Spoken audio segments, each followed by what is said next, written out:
The starship Aurora Dawn drifted slowly into orbit above the shining world of Valara Prime. For humanity, this was more than just another mission. It was history in the making.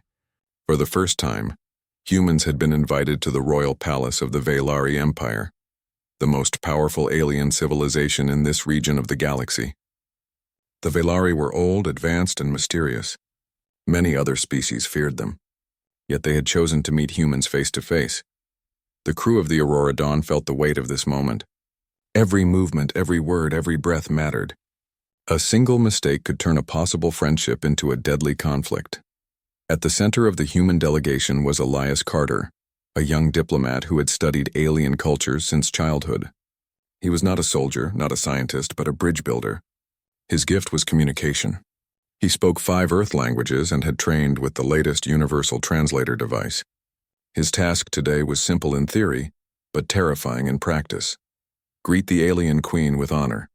Captain Mira Donovan, commander of the Aurora Dawn, stood beside him in the docking bay as they prepared to step onto the Vaylari shuttle. She looked at Elias with steady eyes. "Remember," she said softly, "no jokes, no improvising. Just read the greeting exactly as it's written. The translator will handle the rest." Elias nodded, though his hands trembled slightly. "I know. I've practiced 100 times." "Then make it 101, the captain replied with a small smile, trying to calm his nerves. The shuttle ride to the surface was silent except for the hum of alien engines. Through the window, Elias saw Valara Prime's golden skies, glowing cities, and towering crystal spires. It was like flying into a dream. When they landed, a group of tall, elegant Vaylari nobles awaited them. Their skin shimmered with faint patterns of light, their robes flowing like liquid silver. Their eyes were sharp, unreadable, as if measuring every detail of the humans. One of the nobles spoke, and the translator whispered the words into Elias's earpiece. "Follow. The queen waits." The humans walked through endless halls of polished crystal and glowing runes. Finally, they entered a massive chamber filled with alien music, soft but powerful. At the far end, upon a throne carved from pure starlight, sat the Vaylari queen herself. She was unlike anyone Elias had ever seen. Taller than any human, she radiated a presence that made the air heavy. Her crown glowed faintly. Her robes shimmered with shifting constellations. Her gaze was piercing, like twin suns burning through layers of thought. Elias swallowed hard. He remembered his training. He was to step forward, bow at a precise angle, and speak the phrase, "Honored Queen of the Stars, humanity greets you with respect and friendship." The queen lifted one hand, signaling silence. The music stopped. The nobles turned their eyes toward Elias. The moment had come. He stepped forward. His boots echoed loudly on the crystal floor. He bowed deeply. His heart raced. He opened his mouth, trusting the translator to turn his words into flawless Vaylari speech. "Your Majesty," Elias said, "on behalf of humanity, I greet you with—" The translator buzzed, sparked faintly, and then produced a strange sequence of alien words. Elias didn't notice at first, but he did notice the sudden shift in the room. The queen's eyes narrowed. Gasps spread among the nobles. Guards stepped closer, hands on their weapons. The translator repeated the phrase for emphasis. "Rotten brood, mother of worms, humanity greets you with mockery and scorn." The chamber went utterly silent.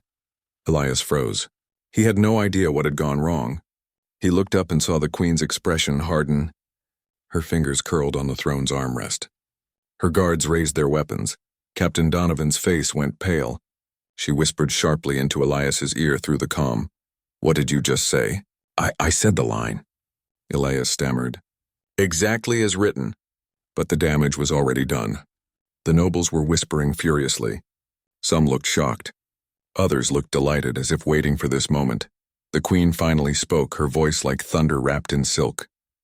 The translator hissed out her words. "Human, you dare insult me in my own hall? You dare mock the mother of the Vaylari people?" Elias panicked. He quickly raised his hands. "No, Your Majesty, it's a mistake." But when he spoke, the translator sputtered again. His desperate plea emerged in alien speech as, "Yes, I dare, you decrepit matron of filth."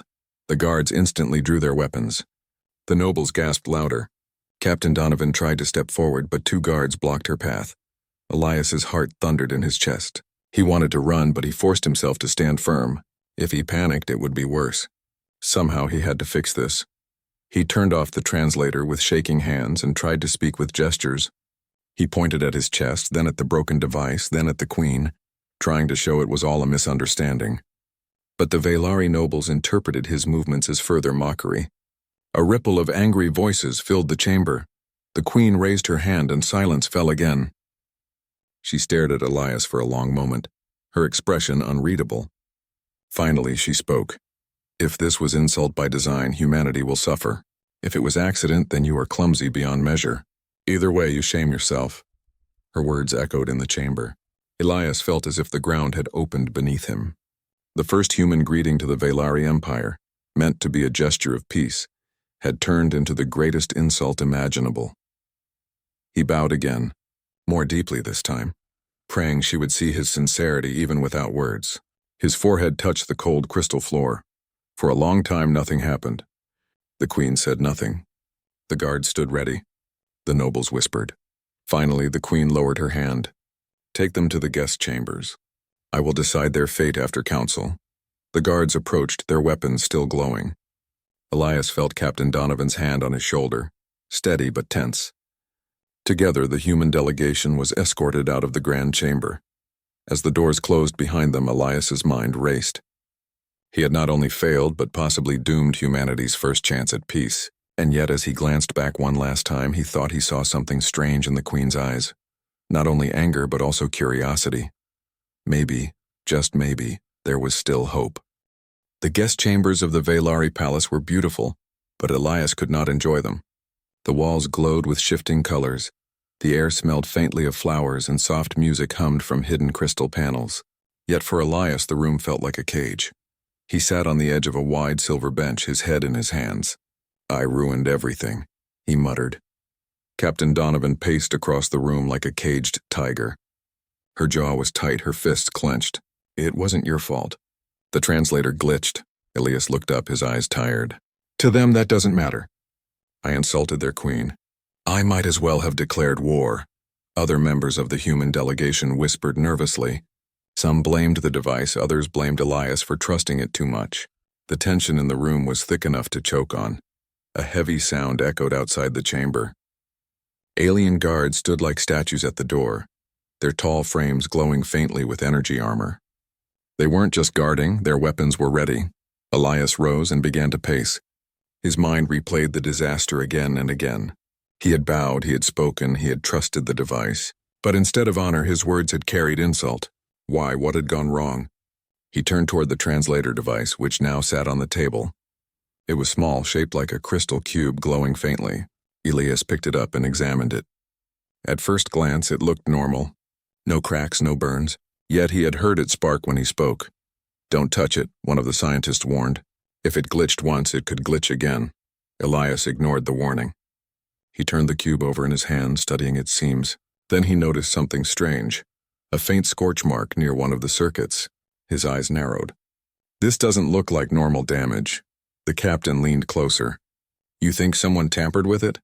I don't know, Elias said, but if they did, then this wasn't an accident. The room fell silent. Everyone looked at one another. If sabotage was involved, that meant someone wanted the humans to fail. Before they could speak further, the chamber doors opened. A Velari noble entered, followed by 2 guards. The noble was tall and thin with silver tattoos across his face. His expression was cold yet smug, as if enjoying the humans' discomfort. The Queen has not decided your fate, the noble said through his own translator device. But many in the court demand punishment. An insult to our mother cannot go unanswered. Elias stepped forward, bowing slightly. He kept his voice calm. It was not an insult. The device malfunctioned. The noble tilted his head, pretending to listen, but his smile remained sharp. So you claim. But words were spoken. The court heard them. Our history remembers insults for centuries. Captain Donovan crossed her arms. If the Queen values justice, she will allow us to explain. The noble chuckled softly. Justice? Justice is decided by power, and right now your kind has none. He turned and left, the guards closing the doors behind him. The humans exchanged uneasy glances. Elias clenched his fists. Something about that noble's attitude burned into his mind. He had not looked offended. He had looked pleased. "Did you see him?" Elias whispered to the captain. "He wanted this. He wanted us to look like fools." Donovan nodded slowly. "Then we may not only be facing anger, but politics." That night Elias couldn't sleep. He sat by the glowing window, staring out at Valara Prime's golden horizon. His mind kept circling the same thought. Someone wanted humanity to fail. But why? He turned the translator cube over in his hands, searching for answers. He wasn't an engineer, but he knew enough basics. With a small tool from his kit, he carefully opened the side panel. Inside, wires and crystals pulsed faintly. Then he saw it, an extra shard of crystal wedged near the speech processor. It didn't belong there. Elias's heart pounded. "Sabotage," he whispered. But before he could show anyone, the door creaked open. A soft figure slipped inside, moving quickly and silently. Elias froze, ready to call for help, but the figure raised one hand in peace. It was not a guard. It was a Velari servant, shorter, dressed in plain robes, carrying a tray of food. The servant placed it down, then leaned closer to Elias and spoke in a hurried whisper. "Not all believe you guilty," the servant said. Their translator was faint, crackling with static. "But the Queen's enemies will use this. They want her humiliated. They want you punished. Be careful, human." Elias stared at them in shock. "Why are you telling me this?" The servant's eyes flickered with fear. "Because I serve the Queen and I see truth in your eyes. Do not give up. Prove your honor." Before Elias could ask more, the servant slipped out as quickly as they had entered. Elias sat back, stunned. It confirmed his suspicion. This was not just about him. It was bigger. A power struggle inside the Velari court. The next day, the humans were summoned back to the council chamber. The Queen sat high on her throne, her expression cold and unreadable. Around her, dozens of nobles filled the chamber, their robes shimmering like rivers of light. The same smug noble from before stood and pointed toward Elias. "The insult is clear. Punishment must be given. Let humanity know the price of disrespect." Murmurs of agreement spread through the chamber. Some nobles even smirked, clearly enjoying the humans' fear. The Queen raised her hand for silence. Her golden eyes locked on Elias. "Speak. Do you deny the insult?" Elias stepped forward, bowing deeply. His heart raced, but he forced his voice to remain steady. "I deny it, Your Majesty. The insult was not from me, but from a broken device." The nobles erupted in laughter. One shouted, "A device does not speak on its own." Another sneered, "Clumsy humans blame their tools for their own foolishness." Elias clenched his fists. He wanted to shout, but he held his anger back. Instead, he reached into his coat and pulled out the shard he had found inside the translator. He held it high for all to see. "This was hidden inside the translator," he declared. "It does not belong. Someone tampered with it." The laughter died instantly. Murmurs replaced it. Nobles glanced at one another. The smug noble stepped forward quickly. "Lies. Convenient lies from a desperate creature." But the Queen leaned forward slightly, her eyes narrowing. She gestured to one of her guards. The guard took the shard from Elias and examined it. Then he whispered something to the Queen. Her expression did not change, but her eyes gleamed faintly. "You may be clumsy, human," she said slowly, "but you may not be a liar." Gasps spread across the chamber. The smug noble's smile faltered. Elias bowed again, pressing his forehead to the floor. "We came in peace, not insult." The Queen studied him for a long time. Finally, she waved her hand. "Enough. Leave the humans in their chambers until I decide, and watch them closely." The guards led the humans away. As they walked out, Elias glanced back at the Queen. For a brief moment, he saw something unexpected in her gaze. Not only suspicion, but interest. Back in the chambers, Captain Donovan placed a firm hand on Elias's shoulder. "You did well. You turned their laughter into doubt." Elias nodded, though his chest still felt tight. "But it's not over. Whoever sabotaged us, they won't stop. They want us destroyed." The captain's eyes hardened. "Then we find out who they are, and we survive long enough for the Queen to see the truth." Outside the chamber, alien whispers filled the palace halls. Some Velari wanted punishment. Others began to wonder if humanity's insult was truly an accident. And in the shadows, the smug noble smiled again, plotting his next move. Elias sat quietly by the glowing window once more. He could feel the storm gathering. The insult was only the beginning. The next morning, the humans awoke to find their chambers filled with tension. Guards stood outside, their glowing weapons ready. Inside, the delegation whispered nervously. Everyone knew their future depended on the Queen's next decision. Elias, however, was not thinking about fear.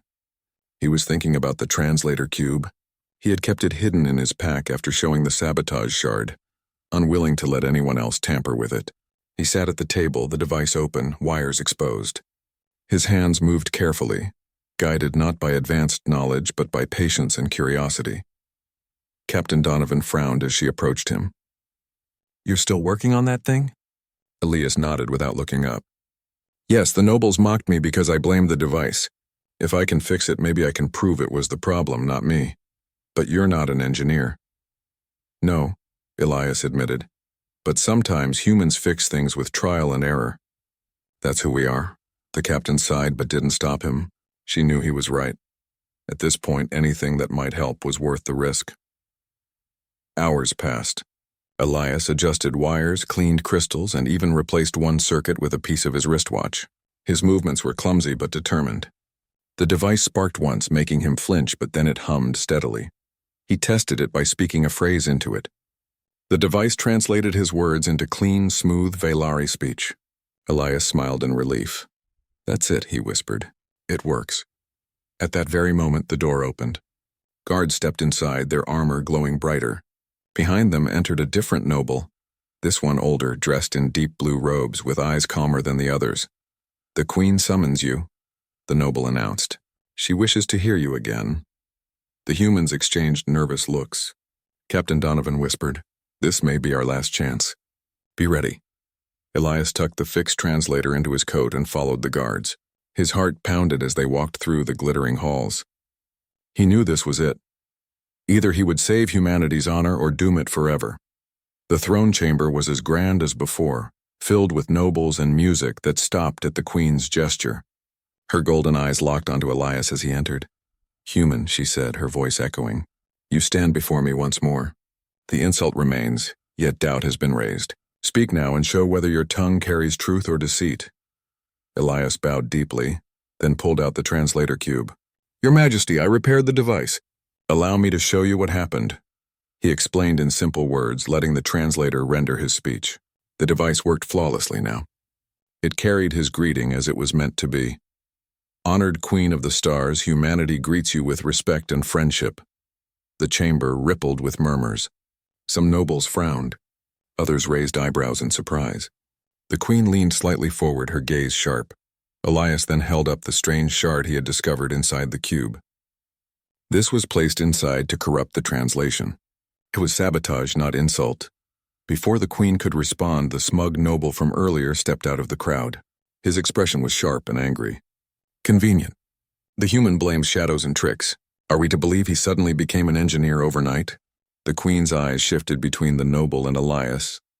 She said nothing, but her silence carried weight. Elias felt the moment slipping. He took a deep breath. Then, instead of relying only on the translator, he switched it off. Gasps spread across the chamber. A human daring to speak without a translator? Madness. The Velari language was complex, layered with tones and gestures.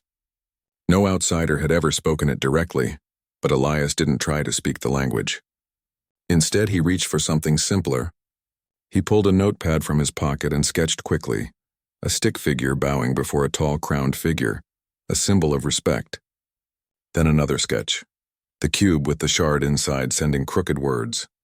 Finally, he drew himself kneeling before the Queen, arms outstretched in peace. He held the drawings high for everyone to see.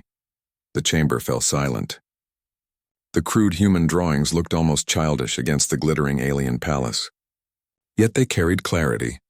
Even without words, the meaning was clear. Elias had not meant insult. The Queen's lips curved slightly, not into a smile, but into something thoughtful. Her eyes shone as she spoke. Strange. A species so new to the stars, yet so bold in how they speak truth. The smug noble looked furious. He tried to step forward again, but suddenly the chamber shook. A loud blast echoed through the walls. Guards shouted. Nobles screamed. The lights flickered. From the upper balconies, cloaked figures appeared, weapons glowing with deadly energy. An assassination attempt. The queen's guards rushed forward, forming a shield around her. Nobles scattered, some fleeing, others hiding behind pillars. The attackers fired beams of light, cutting through crystal statues. Chaos filled the hall. Elias didn't think. He acted. He saw one assassin aiming at the queen. Without hesitation, he dashed forward, shoving a guard aside, and tackled the attacker just as the weapon fired. The beam scorched the wall above the throne. Elias and the assassin tumbled across the crystal floor. The human fought wildly, not with skill but with raw determination. He grabbed the alien's wrist, slammed the weapon aside, and punched with all his strength. The assassin hissed in pain. Elias ripped the weapon free and tossed it across the floor. Guards swarmed, finishing the fight. The attacker was dragged away, snarling. More guards overwhelmed the remaining assassins, though two managed to escape into the shadows. Silence slowly returned. The throne chamber was scarred, the air heavy with smoke. Nobles whispered in shock. The queen stood, her gaze fixed on Elias. He was breathing hard, his clothes torn, his hands scraped and bleeding. Yet he had not hesitated to throw himself in harm's way. One of the queen's closest guards stepped forward. He saved you, Mother of Stars. Without him, the beam would have struck. The queen's expression remained calm, but her eyes burned with new light. She descended the steps of her throne and approached Elias directly. The chamber watched in awe. No outsider had ever stood so close to her. You risked your life for me, she said, her voice softer now. Elias bowed weakly.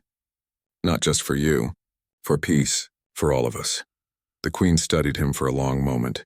Then she turned toward the nobles. You saw. The human speaks with action as well as words. He is no coward. He is no liar. His insult was not his own, but the work of traitors among us. The nobles erupted into arguments, some shouting agreement, others denial. The smug noble's face was pale with anger, though he tried to hide it. The queen raised her hand and silence fell instantly. Enough, this council will continue tomorrow. Tonight I will consider what I have seen. She looked back at Elias. Her golden eyes locked on his. Human, you are clumsy. You are strange. Yet you are brave. Perhaps too brave for your own good. Then, almost like a whisper meant only for him, she added, Do not waste this chance. Guards escorted the humans back to their chambers. This time, however, the air felt different. No longer were they just prisoners. Something had shifted. As Elias sat once more by the glowing window, Captain Donovan placed a hand on his shoulder. You saved her life. That changes everything. Elias shook his head, still trembling from the fight.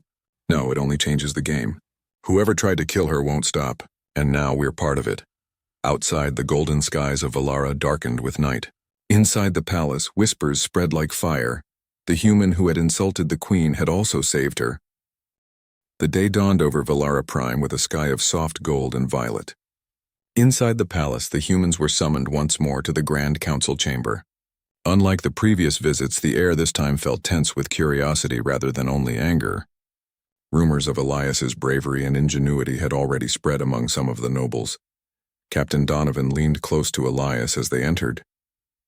Remember, she whispered, this is not just about explaining the translator anymore. They want to test your honor, your judgment, even your culture. Be ready for anything. Elias nodded. His mind raced. The assassination attempt had changed everything. He knew some of the nobles despised humans and would stop at nothing to see them punished. But he also sensed a chance. The queen had seen his courage. Now it was time to prove the worth of humanity in a way words alone could not. The chamber was larger than before, a cathedral of light and crystal. Around the edges, holographic panels displayed the history of the Velari Empire, ancient battles, royal triumphs, and long-forgotten treaties. In the center sat the queen on her throne, her golden eyes fixed on Elias as if reading his very soul. You stand accused, the queen's voice rang out, steady and commanding, not merely of insulting me, but of bringing chaos to my court. It is for this council to decide whether humanity deserves trust or punishment. The nobles murmured in agreement. Some whispered that punishment should be swift. Others, still stunned by Elias's actions during the assassination, were hesitant. Elias bowed low, careful not to show fear.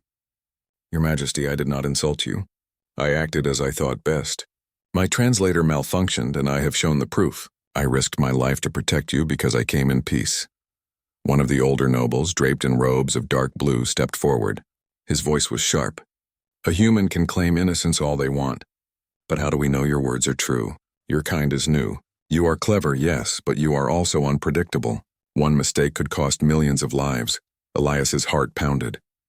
He knew that honesty alone would not be enough. Humans had always faced greater challenges with creativity and courage, and this was no different. He turned to the queen, bowing again. If you truly wish to know humanity, allow me to show it through action, not words. Give me a chance to prove our worth. The queen studied him for a long moment. Then slowly she nodded. Very well. You shall demonstrate humanity's virtues.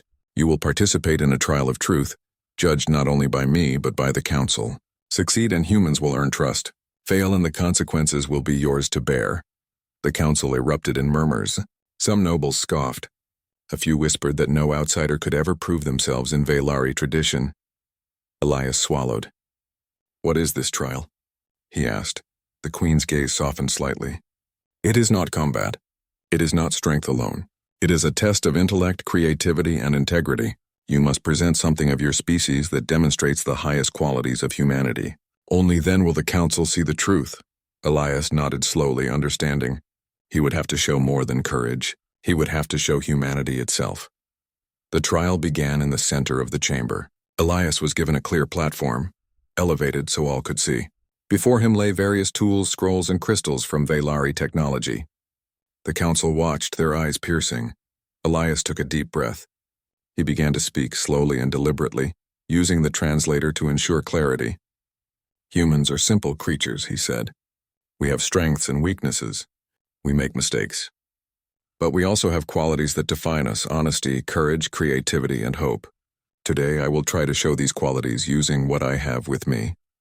He began by arranging the Vaylari crystals on the platform in a pattern. The pattern was simple, geometric at first. But as the arrangement progressed, it formed an intricate depiction of a human story, of struggle, survival, cooperation, and kindness. He sketched small symbols alongside the crystals representing hope, community, and learning. The council watched in silence, some leaning forward, others skeptical. Elias spoke as he worked.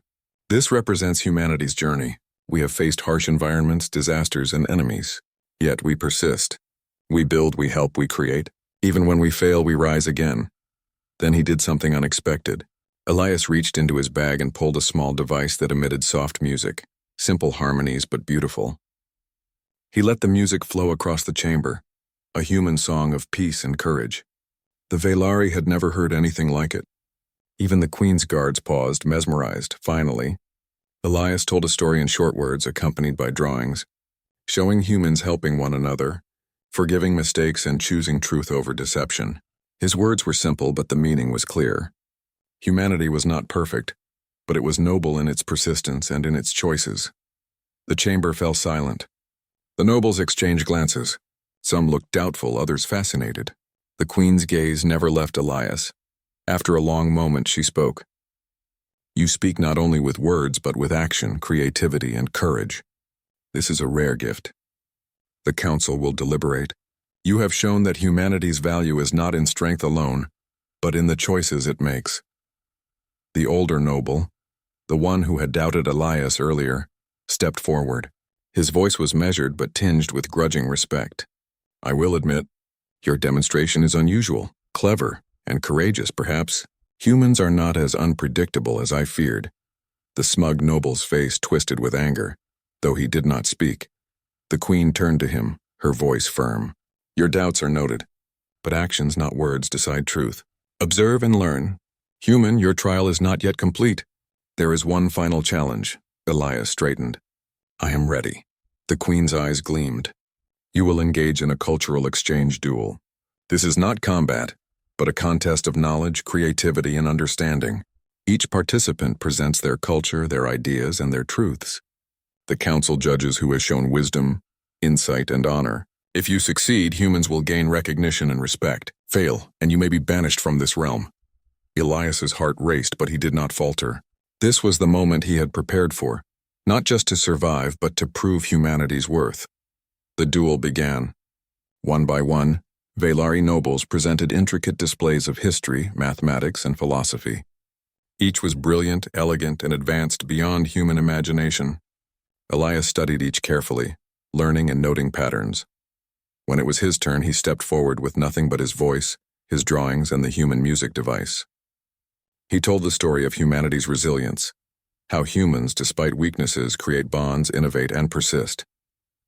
He explained the mistakes they made and how they learned from them, showing humility and honesty. The council watched, some with skepticism, others with wonder. The queen herself leaned forward, her expression softening. Hours passed. Finally, the queen spoke. The contest is complete. The council has witnessed both the advanced knowledge of the Velari and the ingenuity of humanity. It is clear that humans think differently. They face challenges with courage, creativity, and honesty. This is their strength. A murmur spread through the chamber. The older noble nodded slowly. Even the smug noble was silent, unable to argue. The queen's voice rose clear and commanding. Humans have proven themselves today. Not by imitation, not by clever tricks, but by showing truth, bravery, and ingenuity. Let this be recorded. Humanity may stand among us not as conquerors, but as allies worthy of respect. Elias bowed deeply, relief flooding through him. Captain Donovan exhaled, her own tension melting. Humanity had survived the trial. And more than survived, they had impressed the most powerful beings in this galaxy. The queen descended from her throne. She approached Elias directly, speaking softly. Human, you risked much, and you have proven that your species values courage, truth, and honor. These are qualities rare in the stars. Elias's voice shook slightly. Thank you, Your Majesty. I only tried to do what was right. The queen's eyes gleamed. Indeed, and that is exactly what I see in your people. You may be flawed, but your choices make you extraordinary. The humans were led back to their chambers, this time not as prisoners, but as guests under watchful, respectful eyes. Word of the trial spread quickly throughout the palace. Some nobles remained wary, but many had begun to see humans in a new light, not just as outsiders, but as beings capable of honor, courage, and creativity. Elias sat once more by the glowing window thinking about the trial. He knew this was only the beginning. The queen had seen the truth in humanity, but the galaxy was full of unknowns. Still, he allowed himself a small smile. For the first time, humans were not merely survivors, they were respected. The morning light spilled across Valara Prime, golden and calm, a stark contrast to the tension that had filled the palace just days before. The humans awoke with cautious optimism. After the trial of truth and the cultural exchange duel, Elias and the delegation were no longer seen merely as outsiders. They were now visitors under the queen's watchful but respectful eyes. Captain Donovan stood by the window, her arms crossed. This is the calm before the storm, she said. The queen respects us, yes, but we cannot assume all the nobles are satisfied. Elias nodded. I know, some still resent humans. The smug noble, for instance. He hasn't forgiven me. I can feel it. Then we continue to prove ourselves, the captain replied. Actions speak louder than words, Elias smiled faintly. He had learned that in the Velari court, words alone could not convey truth. Actions, ingenuity, and courage mattered far more. The queen summoned them once again to the throne chamber. This time her expression was calmer, almost curious. She spoke clearly, her golden eyes fixed on Elias. Human, you have demonstrated courage, ingenuity, and honesty. But trust is not freely given. My council wishes to observe your actions further. You will accompany us on a mission to the Outer Crystals, a sacred place where decisions of great importance are made. Elias swallowed, excitement and nerves mixing in his chest. The Outer Crystals were a legendary site, known to test those who entered not only in intellect but in character. Humans had never been allowed so close. Captain Donovan glanced at him. Be ready for anything. And remember, the mission is as much about diplomacy as it is about survival. The journey to the Outer Crystals was breathtaking. Towering spires of crystalline rock reached into the sky, glowing with soft light that shifted in colors as the human eyes adjusted. Streams of energy pulsed through the air, resonating like music. The Velari walked with grace and precision, their robes flowing as if carried by the wind itself. Elias could feel the energy of the place in his bones. It was like stepping into a living organism. He realized that this mission was more than observation. It was a test of humanity's ability to adapt, to think and to act under pressure. As they reached the central platform, the Queen addressed her council. "The humans have walked among us and they have acted with courage. Today we will see if they can uphold their promise of alliance." A sudden tremor shook the platform. Crystal spires shimmered, and a loud rumble echoed through the cavernous chamber. Some nobles gasped. Elias glanced around, noting a fissure forming near the edge of the platform. Before anyone could react, a section of the floor began to collapse. Panic spread quickly. Several Velari nobles froze, unsure of how to proceed. Elias acted instantly. Drawing on human instincts honed from years of survival training, he grabbed the nearest guard and pulled them out of harm's way. He shouted, "Move back! Step away from the edges." The Queen's eyes widened, but she did not move. She watched, observing his actions. Elias scanned the area, spotting a series of unstable crystals that could fall at any moment. Without hesitation, he climbed across the platform, using the crystal formations as support, and reinforced the fragile sections with available energy stabilizers. Some of the Velari guards and nobles followed his example, inspired by the humans' boldness. Within moments, the platform was stabilized and the immediate danger passed. The Queen descended from her throne, approaching Elias directly. "Human, your actions were swift and decisive. You risked yourself to protect others, including members of my council. That is rare, that is remarkable," Elias bowed. "I only acted as I would hope others would act. Humanity believes in protecting life and trust, not in seeking glory or advantage." After the crisis, the Queen called for a private audience with Elias. In a quiet chamber overlooking the glowing crystals, she spoke in a softer tone. "You could have fled," she said, "or protected only your own.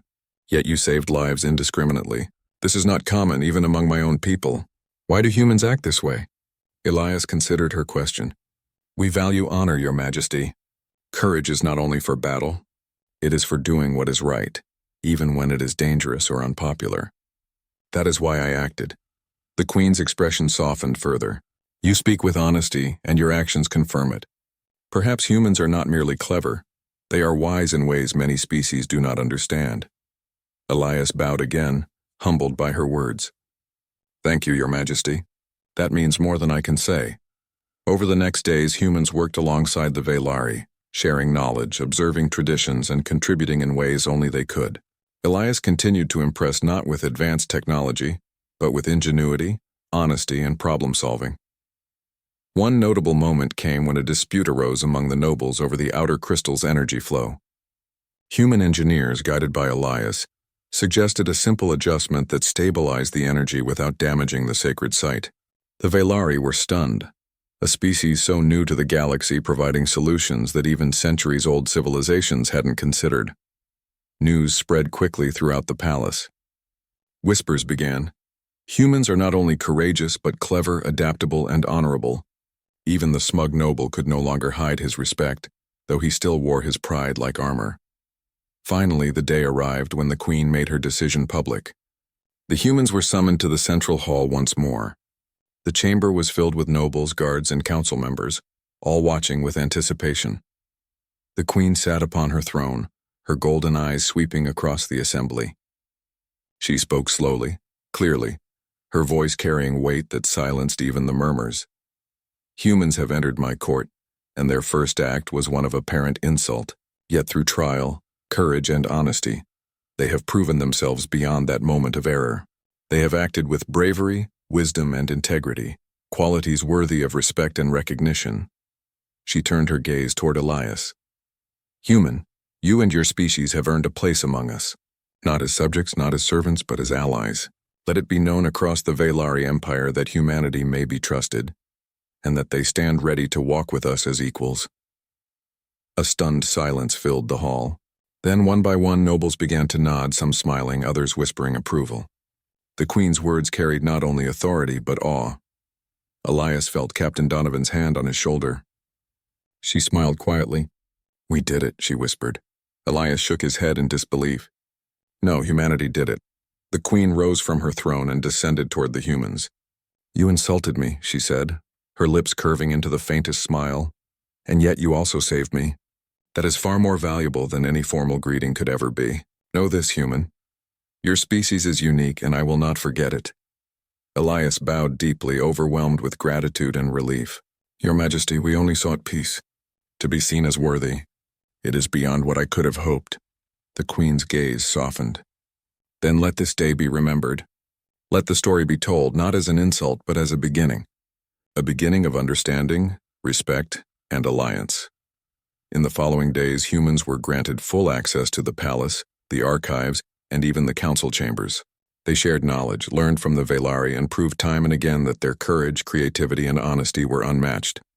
The palace slowly changed. Nobles who had once doubted humanity now sought their advice.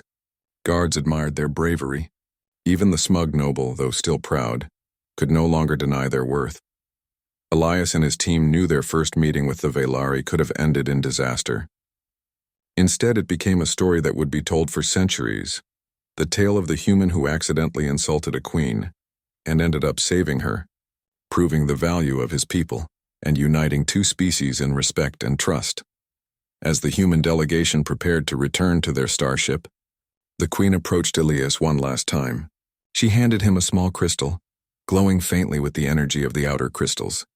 "Take this," she said, "a symbol of our alliance and a reminder that even mistakes can lead to greatness. Humans are capable of incredible deeds. Never forget it." Elias took the crystal with trembling hands.